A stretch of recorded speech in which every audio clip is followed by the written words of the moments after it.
Très content de vous retrouver dans cette nouvelle vidéo dans laquelle on va voir une des nouvelles fonctions de Excel, la fonction séquence. Cette fonction permet de générer une suite de nombres selon un paramétrage donné, et puis de là on va exploiter cette fonctionnalité pour différentes utilités.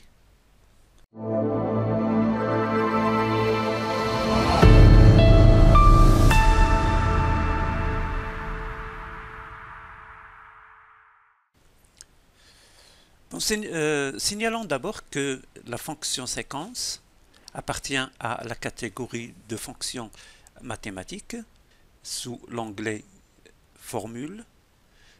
Dans le groupe Bibliothèque de fonctions, je vais dans la catégorie Maths et Trigonométrie. Alors avant de l'insérer, il faut d'abord que je clique dans la cellule à partir de laquelle je vais commencer l'insertion des valeurs, et puis toujours formule, et puis dans la catégorie maths et trigonométrie,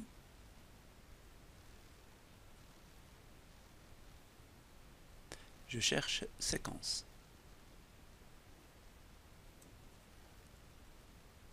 Je clique. Je vois l'assistant d'insertion de fonction qui apparaît et qui montre les arguments requis par la fonction séquence. On voit qu'il y en a 4 et seul le premier argument, ligne, qui est obligatoire, les autres étant facultatifs.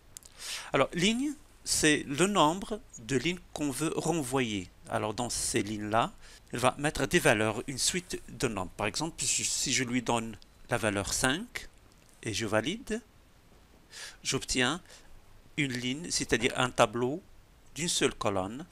Alors 1, 2, 3, 4, 5.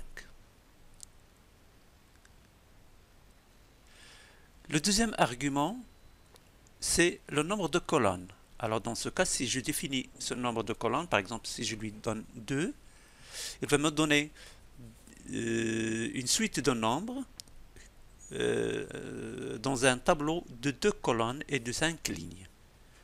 Je valide. Vous voyez 1, 2, 3, 4, 5, 6, 7, 8, 9 et 10. Ça c'est le deuxième argument.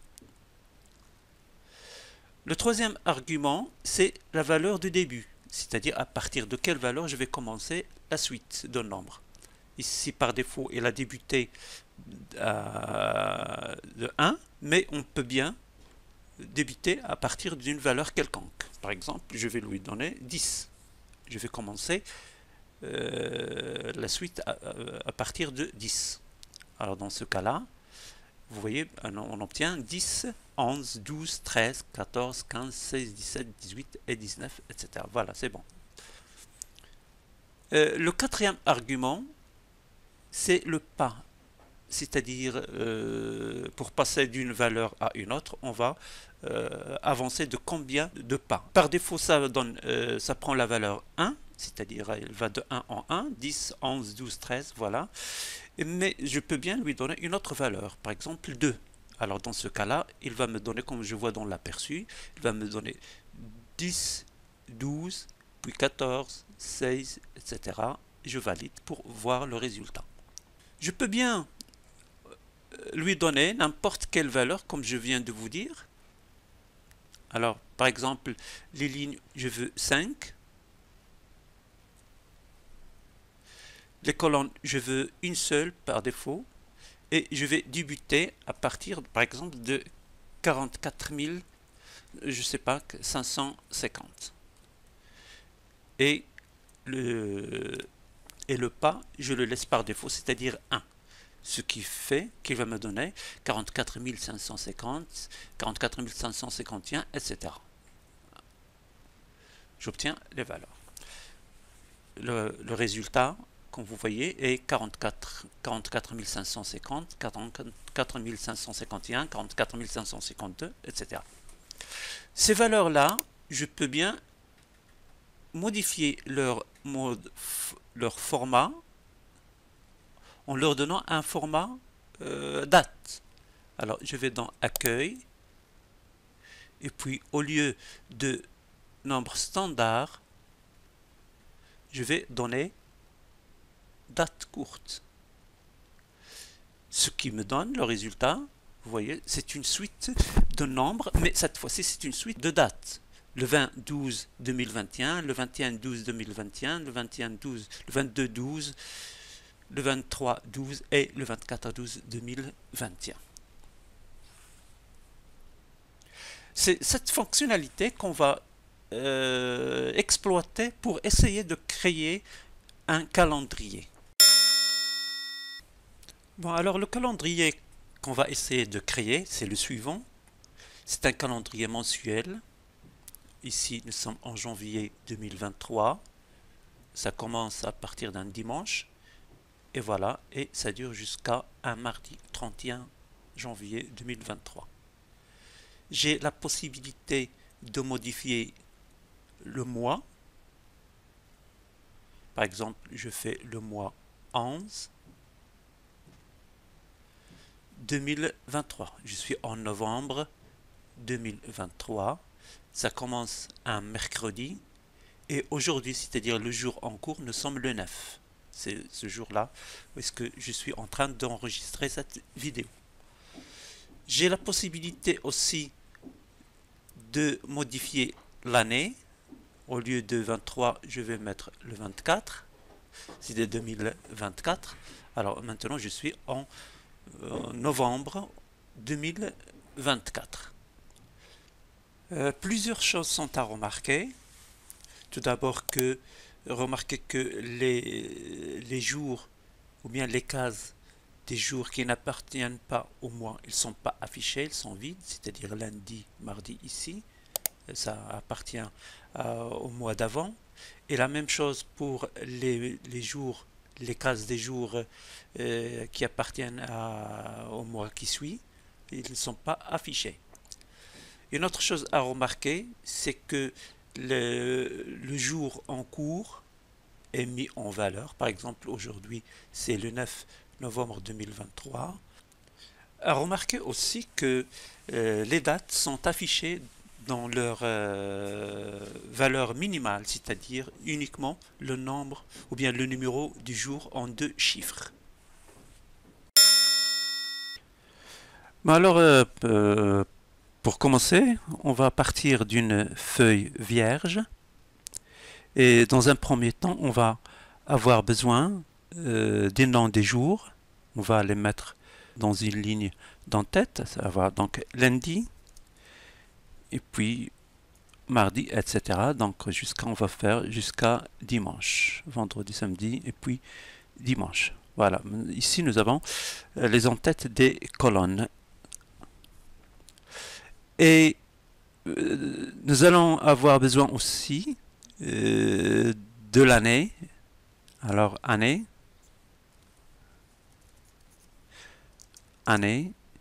Ici, mettons 2023. Et nous allons avoir besoin aussi du mois. Le mois. Voilà. Et puis, mettons le mois en cours, c'est-à-dire le mois 11. C'est très bien. Alors déjà, nous avons un commencement. Alors, dans la toute première cellule, juste sous lundi, c'est-à-dire ici dans la cellule B5, on va déjà créer une série de nombres. Alors, égale séquence. Alors, le nombre de lignes, alors ici, le nombre de lignes dans ce tableau, c'est le nombre de semaines dans un mois. Alors, au maximum, un mois va comporter 5 semaines, 6 semaines. Du coup, on va mettre 6. 6, voilà. Et puis, le nombre de colonnes, c'est le nombre des jours. Lundi, mardi, mercredi, jeudi, vendredi, c'est-à-dire 7. Le troisième argument, on va débuter, pour l'instant, pour le moment, on va débuter du premier jour du premier jour du mois janvier 2023. Alors du coup, on va utiliser la fonction date. Date. Alors la date, l'année, c'est 2023 que j'ai fait dans la cellule K1, point virgule. Le mois, c'est le mois 11 que j'ai fait dans la cellule de K2. Et puis le jour, c'est le premier jour, je vais mettre 1. Le troisième argument, c'est ça. Et puis le quatrième, c'est le pas. On va avancer d'un jour à chaque fois. Alors je peux mettre 1, sinon je laisse vide. Alors je mets 1 et puis je ferme la parenthèse pour la fonction séquence. J'obtiens alors une suite de nombres 45 231, 45 332, etc. Voilà, déjà, c'est bon. Alors, ces nombres-là, je n'ai qu'à modifier leur format d'affichage en date. Je vais sélectionner toutes les cellules et puis dans accueil, nombre, au lieu de standard, on va choisir date courte. Alors déjà, c'est pas mal comme début. Voilà, c'est pas mal comme début. Seulement que ici, nous avons commencé le 1-11-2023, alors que le premier jour du mois 11 2023, ce n'est pas un lundi, mais plutôt c'est un mercredi. On va donc corriger ça dans l'étape suivante. Bon alors, pour connaître le jour de commencement du mois, on va avoir besoin du premier jour de la semaine auquel le mois commence. Alors cette valeur-là est donnée par la fonction Excel jour-sem. Alors dans une cellule, ici je vais écrire premier jour du mois. Premier jour du mois, ici. Et puis dans la cellule K5, je vais mettre égal jour-sem. Jour-sem. Alors la semaine, cette fonction, elle va avoir besoin du premier argument, c'est le numéro de série du jour concerné. Ici le jour concerné, c'est le 1er novembre 2023, donc on va l'avoir grâce à la fonction date, toujours comme tout à l'heure, date. Alors l'année c'est 2023, le mois c'est 11, et puis le jour c'est le premier, le 1. Je ferme la parenthèse de la fonction date, et puis je passe à l'argument suivant,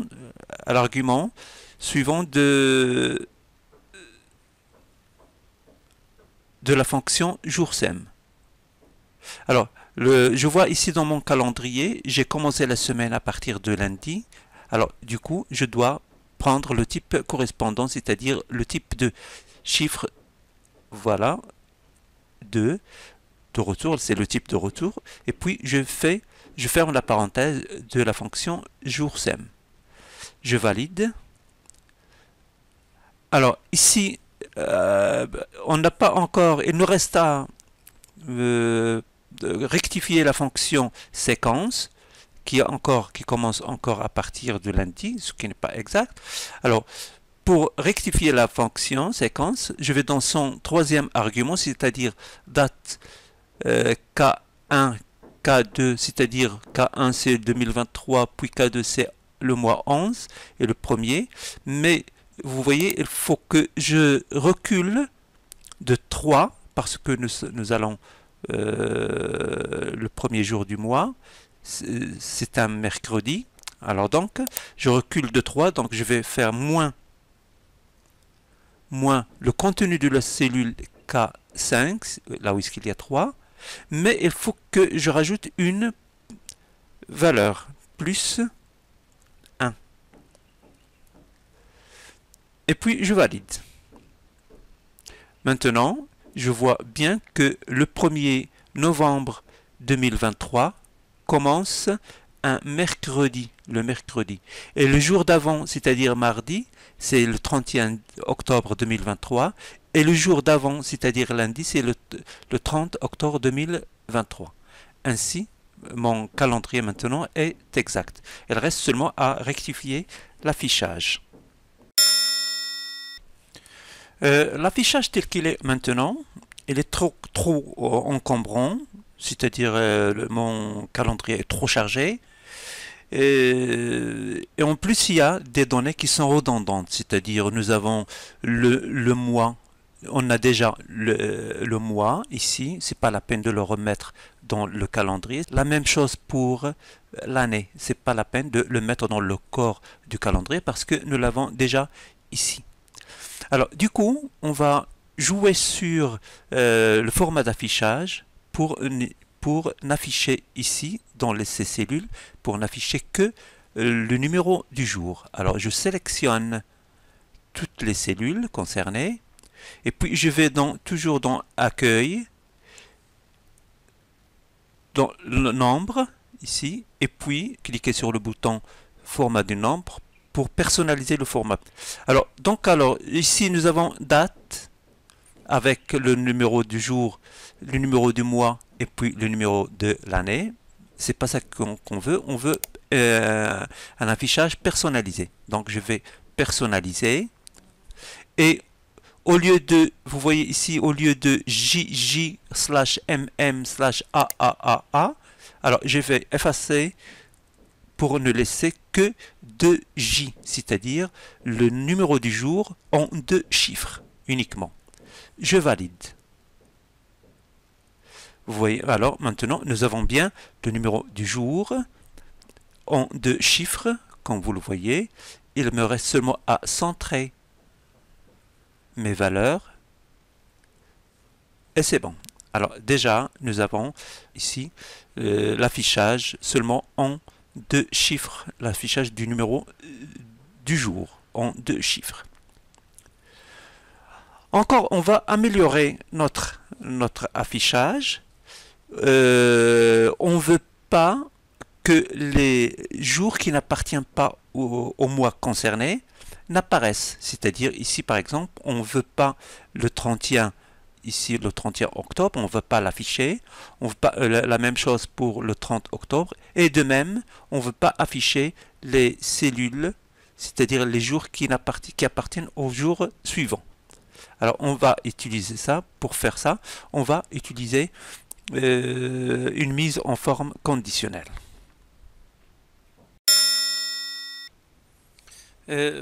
Pour masquer les jours qui n'appartiennent pas au mois en cours, on doit utiliser une mise en forme conditionnelle de telle façon à masquer les jours indésirables.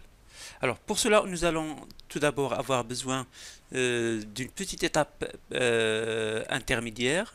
C'est dans une cellule, date, espace, voilà. Alors on va faire, alors date égale date.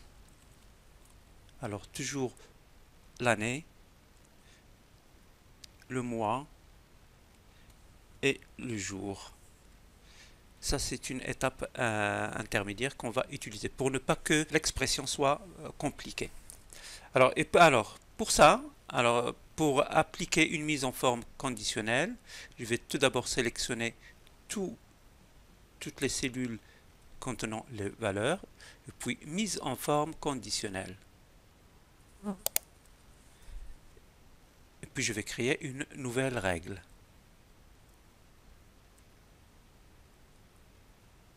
Et puis utiliser une formule pour déterminer pour quelle cellule le format sera appliqué. Et ici, je vais faire l'expression. Alors, mon expression, c'est quoi?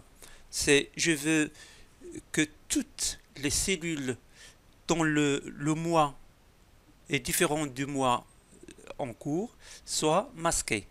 Alors, c'est pour ça. Alors, égal. Ici, la cellule active, c'est B5. Alors, je vais faire B5. Alors, mois B5. je ferme la parenthèse, et différent. Différent, je fais inférieur puis supérieur. Du mois, de quoi? De la cellule que je viens de créer maintenant, c'est-à-dire K4. Cette cellule, je dois utiliser une référence absolue, c'est-à-dire je vais utiliser des dollars. Alors, $K, $4. Je ferme la parenthèse. Alors maintenant, qu'est-ce que je dis? Toutes les cellules dont le mois est différent du mois de la cellule K4, c'est-à-dire ici, le mois en cours. La mise en forme que je veux, alors je vais dans Format. Alors, et puis, je vais masquer les nombres. Alors, pour cela, je vais dans Nombre, dans l'onglet Nombre. Et puis, je vais utiliser un format personnalisé.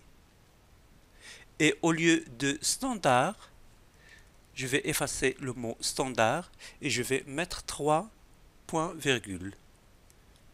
Puis, je valide. Et encore, je valide. De cette façon-là, vous voyez que tous les mois, que plutôt tous les jours qui n'appartiennent pas à ce mois-là, au mois 11, ne sont pas affichés. Uniquement sont affichés les mois, plutôt les jours du mois.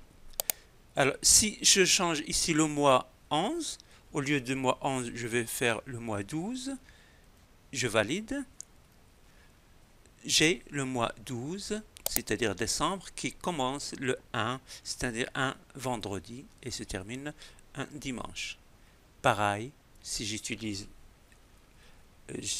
change le mois 1, janvier, alors janvier, ça commence un dimanche, et ça se termine un mardi, etc. Bon alors, reste à finaliser notre calendrier. Tout d'abord, ici, pour contrôler les saisies des années et des mois, on va utiliser des listes de validation. C'est pour ça on va écrire ici les années, l'année, et puis on va commencer depuis 2000, supposons 2020, égale séquence. Utilisant toujours la fonction séquence. Et puis le nombre de mois, le nombre de lignes, je vais faire 10. Et puis on va commencer depuis, alors 2020, c'est la colonne, on ne veut pas de colonne. Et puis début 2020. Voilà, je ferme la parenthèse. Voilà, nous avons maintenant 2020, 2021, 2022, etc. jusqu'à 2029. On va faire de même pour les mois. Encore la même chose, égale séquence. Séquence. Toujours, on veut 12 lignes, c'est tout. 12 lignes, et puis on va laisser tout par défaut, puisqu'on voulait ça. Alors nous avons les mois. 12 mois et 10 années. Alors pour la cellule K1, on veut que ça se limite, que la saisie se limite à la liste des années. Alors donc on va dans Données, les données, et puis validation de données. Alors outils de données, validation de données, et puis validation de données encore une fois.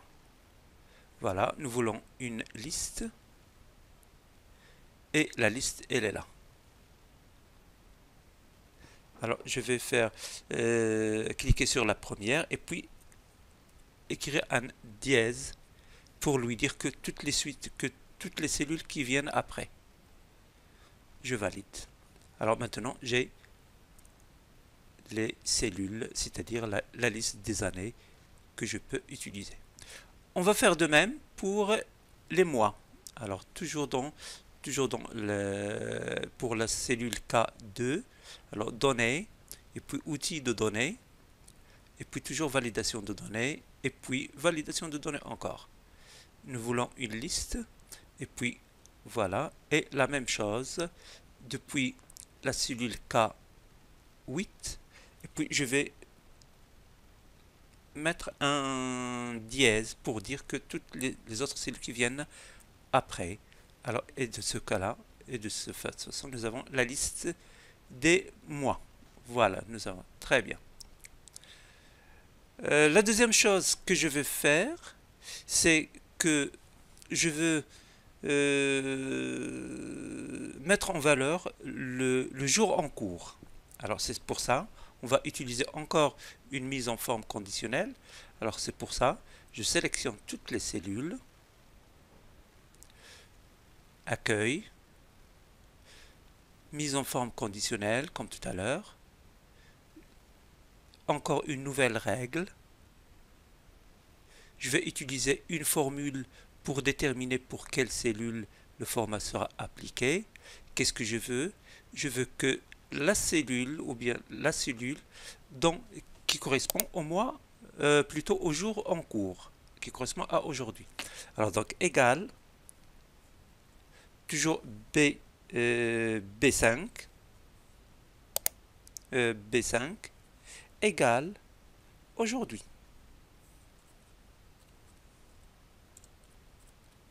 Les parenthèses de la fonction aujourd'hui. Si B5 est égal aujourd'hui, je vais faire le format. Alors, format, alors pour la police, je veux utiliser de la police blanche, c'est-à-dire la couleur blanche, avec du gras. Et pour le remplissage, je veux utiliser un bleu de cette façon-là. OK. OK encore. Je suis dans le... Vous voyez ici que je suis que dans 2022. Il n'y a pas. Alors, nous sommes dans 2023. Voilà, je suis maintenant, aujourd'hui, nous sommes le 10. Alors, c'est le 10, le deuxième jour que je suis en train d'enregistrer encore la vidéo. Alors, le 10, 11, 2023. Qu'est-ce qu'il reste à faire? Il reste à faire aussi comme un titre comme le titre du calendrier. Voilà, le titre du calendrier. Je vais faire égal, toujours date. Date de quoi? Toujours la même chose. Date, l'année, point virgule, 2023, ou bien l'année 2 qui se trouve dans la cellule K1, le mois qui se trouve dans la cellule K2, et puis un jour quelconque du jour, alors voilà, du mois, je ferme la parenthèse, j'obtiens toujours la même chose. Alors, et puis je vais formater cette écriture, on va la formater en utilisant la fonction texte. Alors, je vais faire texte de tout ça. Comme deuxième argument de la fonction texte, je dois utiliser le format. Alors, donc, entre guillemets, je vais mettre, je vais afficher seulement le mois. Alors, donc, je vais mettre 4 fois M. M, M, M, M. Je ferme les guillemets, je ferme la parenthèse. Voilà, et voilà, je suis en novembre. Pour ce novembre-là, je vais le concaténer avec l'année qui se trouve dans K1. Alors, tout ça, je vais le concaténer en utilisant l'esperluette. Voilà, et puis un espace pour séparer, et puis encore une esperluette, et puis K1. Alors, du coup, on obtient novembre 2023. Le mot novembre, je veux qu'il commence avec une majuscule. Du coup, je vais utiliser encore une autre fonction Excel qui est nom propre. Nom propre. Nom propre. Voilà, de quoi? De tout ça. Je ferme la parenthèse.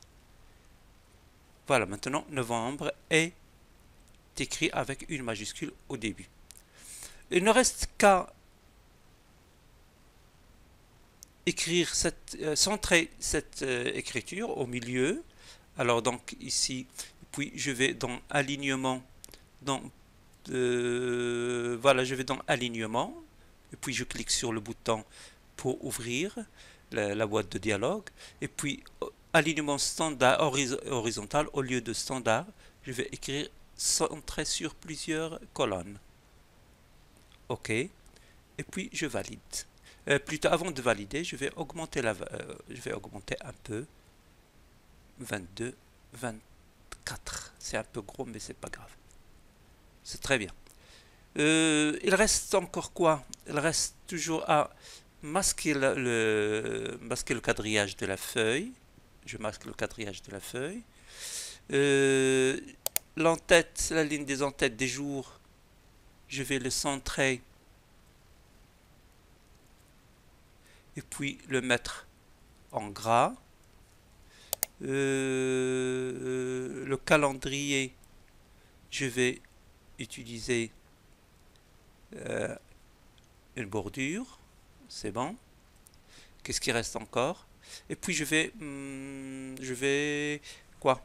Je vais changer la police.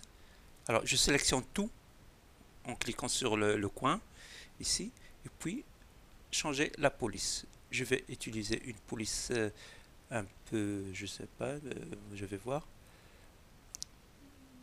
Ban Schrift, Ban Schrift. Alors Ban Schrift, j'arrive pas à lire, mais quand même. Voilà, c'est très bien. Alors voilà notre.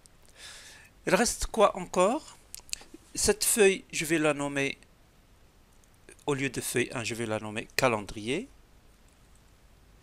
Calendrier. Voilà.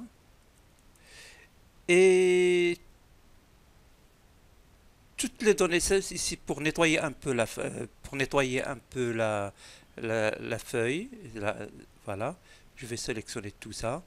Je le déplace vers une nouvelle feuille. Voilà, ici. Que je vais nommer, au lieu de feuille 2, je vais nommer ça paramètres. Paramétrage. Voilà, c'est bon. Retour à mon calendrier maintenant. Elle est bon. Alors, si je change le mois, ici le mois, au lieu de le mois 11, je vais faire 1. Le mois 1, j'ai bien janvier 2023. Le mois, je change la date, au lieu de 2023, je fais 2027. J'ai maintenant le mois janvier 2027 qui commence un vendredi, se termine un dimanche. Je retourne dans l'année 2023 et le mois de novembre. Voilà, je suis bien ici. Mon calendrier fonctionne à merveille. Bon alors, c'était un joli travail qui nous a permis de voir la fonction séquence comme fonction principale. Mais à côté de ça, le travail nous a servi de faire une révision en revoyant les différentes fonctions, à savoir date, à savoir aujourd'hui, à savoir les mises en forme conditionnelles, voilà, les formats personnalisés. Et bref, c'était un joli exercice qui nous a permis de revoir plusieurs choses. Alors, j'espère que ce travail vous a plu. Je compte sur vous pour mettre un pouce. Et aussi, j'attends vos commentaires, j'attends vos remarques. Et n'oubliez pas aussi de vous abonner à la chaîne. Merci beaucoup.